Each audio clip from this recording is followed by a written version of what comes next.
자, 오늘은 17점 1-4-4 사단의 침투에 대해서 어떻게 알려주는가 하는 것을 보겠습니다. 첫 번째, 사단의 침투한 전략이 있죠. 사단이 어떻게 파고드는가 알아야 우리 대책을 세우지 않겠습니까? 예적으로는 종교와 문화를 통해서, 내적으로는 정세를 통해서 침투합니다. 예적으로 뭘 통해서 와요? 문화를 통해서 들어와요. 자, 한번 봅시다. 이번에 오징어 게임이 전 세계로 아주 한국 문화를 통해서 많이 알려졌어요. 이제는 오징어 게임 모르는 사람이 없어요. 뭐 전 세계 80개국에서 계속적으로 몇 주 연속적으로 일을 하잖아요. 엄청난 대사건입니다. 근데 가만 보세요. 오징어 게임 혹시 보셨어요?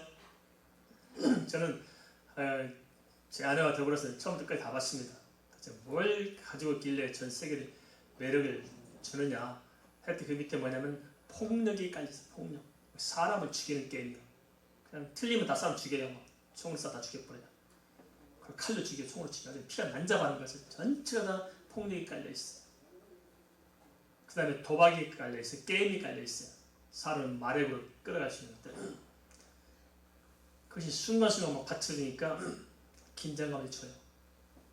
근데 그 내용이 뭐냐? 순간순간 반기독교적인 것을 다 깔고 있어요. 기독교를 까부시는 계속적으로 반복해가면서 기독교에 대해서 반항의식을 갖도록 조장해요.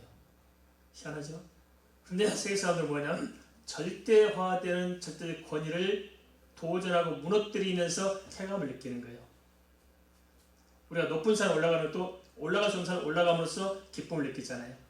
그런데 이것도 세상적인 가치도 범접하지 말아야 할 범접에서 무너뜨림으로 기쁨을 느껴요. 그래서 모든 사고 영화도 꼭 등대에서 목사를 바보로 만드는 것을 가지고 꼭 영화에 집어넣어요. 그럼 사람 재밌어 해요. 이 땅에서 마찬가지다. 목사를 계속 물건들 때문으로 알려서 자기 만족감을 느끼고자 하는 거야겠다. 그게 바로 오징어 게임 속에 들어와 있어요. 그래서 그걸 보는 사람 어떻게 해요? 점점 그렇게 말려 들어가면서 기독교에 있는 사람들조차도 분별을 못해요.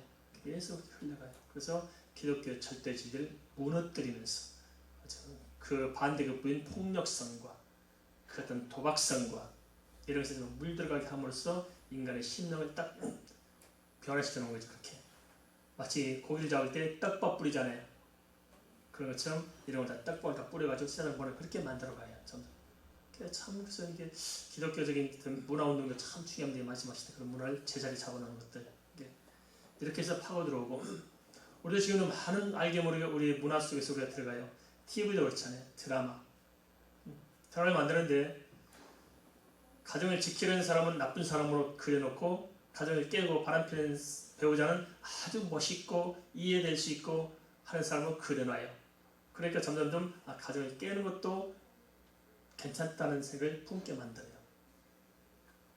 그리고 교회를 점점점 이상한 쪽으로 해석해서 드러내서 영화를 만들고 드라마를 만들어가지고 신앙생활 잘하는 것을 바보처럼 생각하도록 만드는 희한한 게 이렇게 만들어가요. 파고들어와요. 문화를 가지고 점점 파고들고 있습니다. 우리가 보세요. 큐어 축제죠. 큐어 축제. 큐어 축제는 문화운동이잖아요.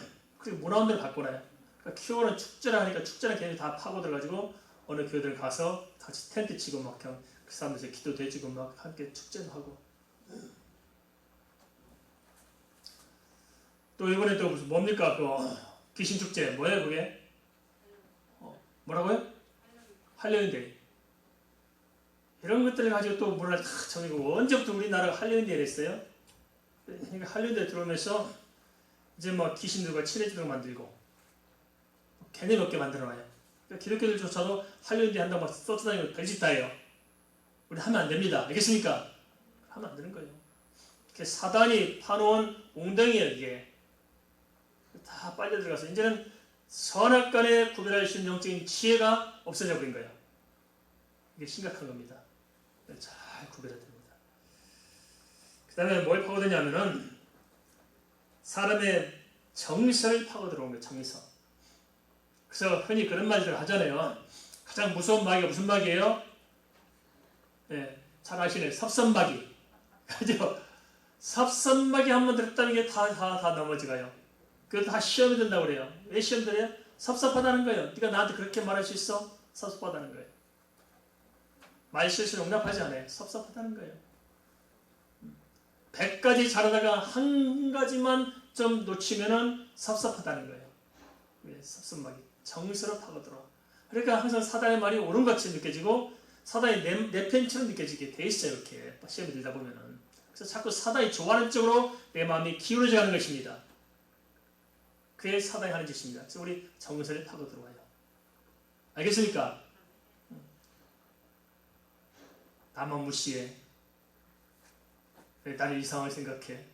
자꾸 그렇게 파고들어가면서 말도 안 돼. 혼자 상상 속에 빠지는 거예요. 상상 속에. 사단이 같이 주는 것입니다. 그렇게 그래서 자꾸 주면 그 사람이 강화되고 또 강화돼가지고 그냥 객관적인 판단이 흐려져 버린 겁니다. 그래서 넘어져요.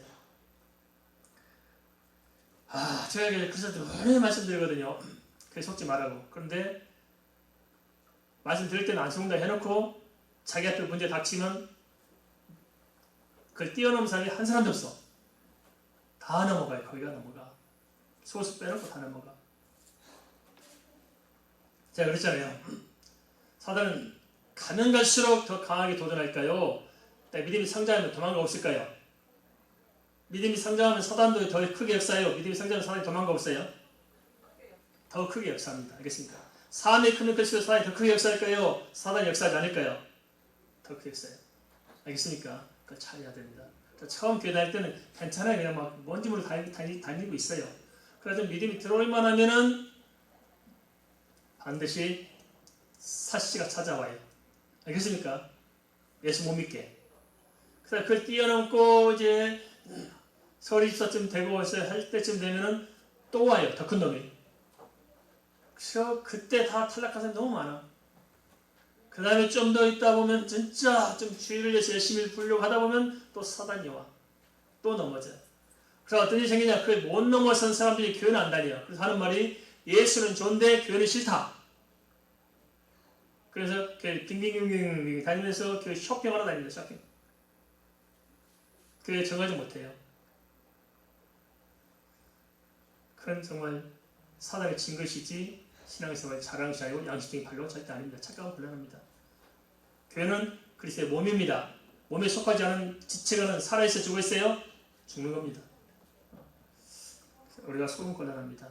사단은 두 가지로 공격해 들어온다. 하나는 문화라는 큰 틀을 통해서 우리에게 파고 들어오고 또 하나 직접적으로는 우리의 정서를 파고 들어온다. 그럴 때 어떻게 해야 될까요? 내 마음이 사단처럼 쏠려가. 심령이 점점 꼬부라져 가고 있어. 딱 꼬부라질 때는 어떻게 해야 돼요? 내가 펼칠 수 있어요? 안 돼요. 그럴 때는 그냥 다른 생각하지 말고 주 앞에 엎드려야 됩니다. 알겠습니까? 주님, 이게 지금 정상적입니까? 내 마음이 내 마음대로 안 되고 통제가 안 되는데 주님 도와주세요. 내가 예수 이름으로 명하니 사단아 물러가라 하면서 선포하고 주님을 오히려 찬양하고 예배하고 주님 앞에 가까이 가도록 길을 써야 됩니다. 알겠습니까? 시험 되면 그런데 거꾸로 행해요. 시험 되면 첫 번째 시험 된 증거는 뭐냐면 예배에 안 나와. 그죠? 예배부터 빠져. 이게 죽어가는 스타트입니다. 시험에 들수록 교회는 길을 쓰고 나가야 됩니다. 믿습니까? 그렇게 하시겠습니까? 시험 들어봐야 알겠다. 그러지 않으십니까? 길을 세워야 된다. 알겠습니까? 그래야 내가 사는 것입니다. 내 몸을 지킬 수 있는 것은 그래도 교울 탈입니다. 이번 마음을 다스리는 지혜. 마음은 인간의 영역이 아니라 하나님의 영역입니다. 따라서 마음을 잘 다스릴 수 있도록 하나님의 지혜로운 마음을 구해야 합니다. 주님밖에 없습니다. 주님께 내 마음을 구하시 바랍니다. 솔로몬이 뭘 구했어요? 하나 지혜. 무슨 지혜? 머리의 지혜요? 마음의 지혜요? 네.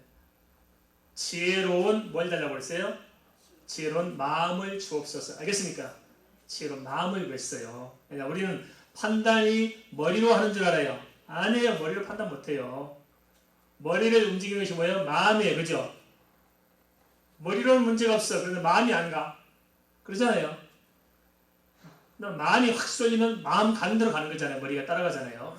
그래서 변명도 하고 뭐 하지. 내가 아무리 잘못했어도 마음이 움직이지 않으면 안 되는 거예요. 그래서 지혜로운 마음을 솔로몬이 구한 것입니다. 그 지혜로운 마음을 가지고 있다 보니까 어떤 일이 있었어요? 솔로몬의 재판이 나와요. 솔로몬의 재판은 머리를 했어요? 마음을 했어요? 마음을 한 거예요. 그게 새끼를 둔 어머니의 마음, 부모의 마음을 안 거예요.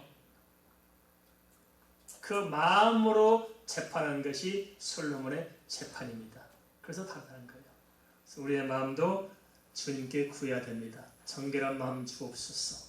지어 마귀의 친자처럼 강한 마음을 주시옵소서. 믿음으로 온전한 마음을 주시옵소서. 그 마음이 지혜롭도록 주님께 구하시길 바랍니다.